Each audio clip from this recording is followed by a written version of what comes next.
Hello everyone and welcome to English Now. Our today's topic is 10 useful phrasal verbs for daily English.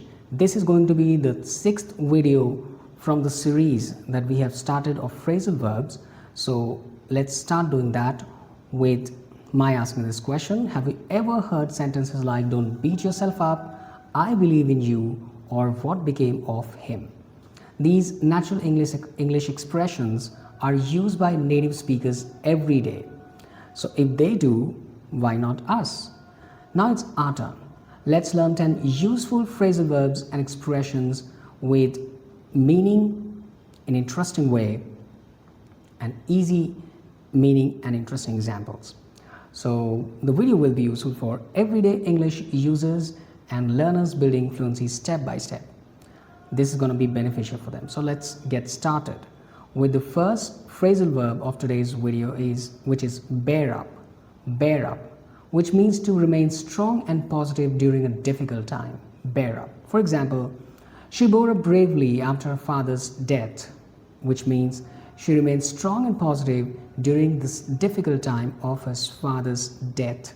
So her father died, but she bore up. She remained strong. Next example is, even during financial problems, he tried to bear up. He tried to bear up, which means even during financial problems, he tried to remain strong and positive during this difficult time. Bear up, remain strong. There can be interesting situation also. So let's start doing that with imagining losing a match after months of practice when you were practicing, but instead of crying all day, you prepare again. You don't lose hope. That's called bearing up. Bear up. You don't lose hope, but remain strong and start making effort. Bear up. This is what the meaning of this phrasal verb. The extra sentence can also be made this way. Life becomes easier when you learn to bear up during hard times. It means your life becomes easier at the time when you learn to remain strong and positive during hard times. Bear up. Remain strong and positive. Next phrasal verb is beat down. Beat down. It's got two meanings. First one is to hit something repeatedly until it falls or breaks. Beat down. Hit something. For example, the firefighters beat down the door to rescue the child, which means the firefighters came and hit the door until it broke to rescue the child. Beat down. To hit something until it breaks. Next meaning of beat down is to make someone feel tired, weak, or hopeless. Beat down. For example, the extreme heat was beating everyone down, which means the heat that was there, which was extreme also, was making everyone feel tired. Beat down. Make everyone feel tired. Now there's a sentence for your practice. You have to make the meaning of it. Sometimes problems try to beat us down, but strong people rise again. Beat down.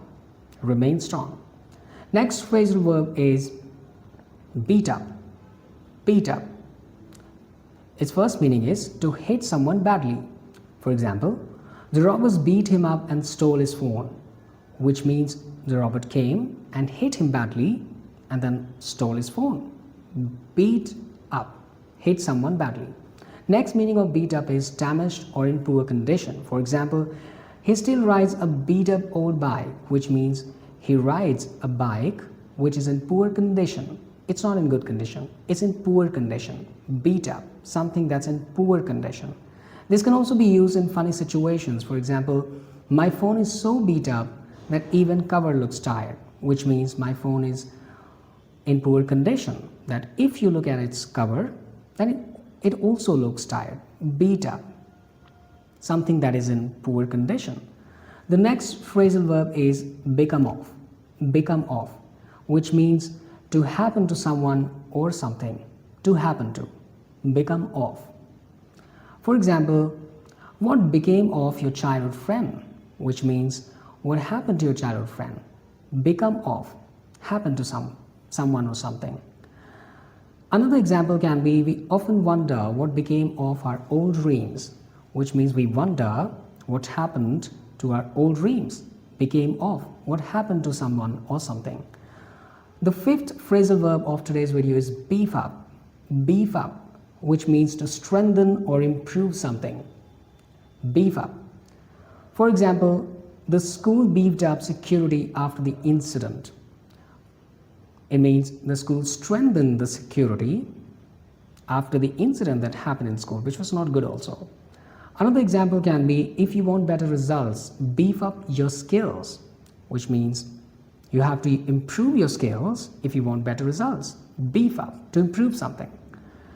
The sixth phrasal verb is begin with. Begin with. This is very common in day-to-day life. It means to start with something. For example, let's begin with a simple question. It means let's start with the simple question. Next example can be, big success always begins with small steps. It means success always starts with small steps. Begin with, start with, start something. Begin with. The seventh phrasal verb is believe in, which means to trust or have confidence in someone or something. Trust or have confidence. Believe in. For example, my teacher believed in me when nobody else did, which means my teacher trusted me when no one actually did. No one believed me, but my teacher did. The moment you believe in yourself, things start changing. It means the moment you trust yourself, things start changing. Believe in. Trust something or believe in. Trust something. The eighth phrasal verb of today's video is belong to. Belong to, which means to be owned by someone or to be a part of a group. Owned by someone or be a part of a group. Belong to.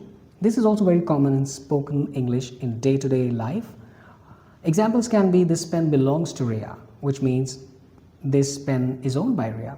Ria is actually the owner of this pen. Belongs to, owned by. He feels he belongs to this team, which means he feels that he's part of this team. So to be a part of, belongs to. Let's talk about the next phrasal verb which is bet on. Bet on, which means to depend on someone or feel sure about something. Bet on. For example, you can bet on her honesty, which means you can be sure about her honesty. She is certain, she is a very good person. Bet on. Be sure about someone. I bet on hard work more than luck, which means I depend on hard work more than luck. Bet on. The 10th and the last phrasal verb of today's video is blackout. Blackout. The first meaning is to suddenly lose consciousness. An example can be, he blacked out because of the heat. So there was heat, and because of that he suddenly lost consciousness. He blacked out. Black out. The next meaning is a complete power failure. Blackout. For example, the whole area blacked out during the storm. So a storm came, and in the whole area there had a complete power failure. So electricity failed. It can also be used in dramatic ways.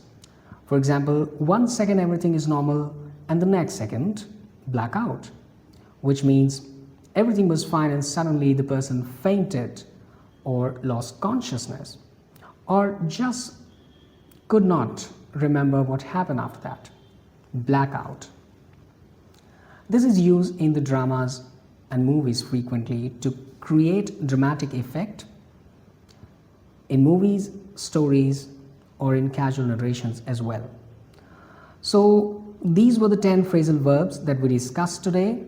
How did you like the video? You can share your thoughts down in the comment box. We'll meet again with another section of phrasal verbs. Until then, take care and thank you for watching.